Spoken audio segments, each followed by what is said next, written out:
Barne ustelkeriaren ikuspegitik, enpresa kooperatiboa enpresa publikoaren eta kapital enpresaren arteko erdibidean kokatzen da, kooperatiben ezaugarri nagusietako bat da, bazkideek enpresaren helburuekin duten identifikazioa.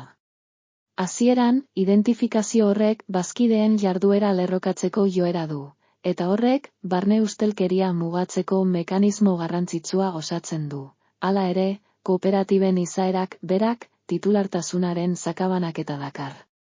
Ez dago enpresa pribatu txikietan jabe bakarrak izan ohi duen inplikazio maila bera, eta horrek aukera ematen du bazkide bakoitzak, kanpoko edo barruko pizgarrien eraginez, kooperatibaren xedearen aurkako jarduerak garatzeko. Arrisku hori areagotu egiten da bazkideen kopurua handitu ahala eta titulartasuna gero eta sakabanatuagoa den heinean. Gainera, bazkideen identifikazioak bazkide diren interes taldeei soilik eragiten die.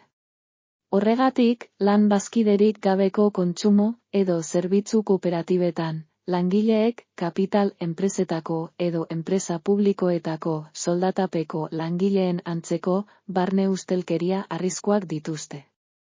Antzeko egoera gertatzen da lan kooperatibetan bazkide izatera iristen ez diren langileekin. Kanpoko ustelkeriari dagokionez, kooperatiben jarduera, oro har, kapital enpresena baino zuhurragoa izan ohi da kapital enpresetan. Mozkinaren pizgarria jabe gutxi batzuen eskuetan kontzentratzen denean, beste erakunde publiko edo pribatu batzuk usteltzeko arriskua handia da. Espero den etekina ere handia delako.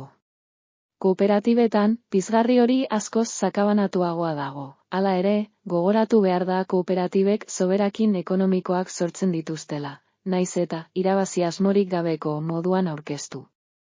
Bazkideek ordaina lan aurrerakinen edo prezioen bidez jasotzen dute, eta horregatik, kooperatibek ez dute mozkinik pilatu behar, baizik eta bazkideen sustapena lehenetsi. Azkenik, kooperatiben eta erakunde publikoen arteko harremanetan, ustelkeria arrisku handienak, sasi kooperatiben kasuetan agertzen dira, non kontrola pertsona gutxi batzuen esku dagoen.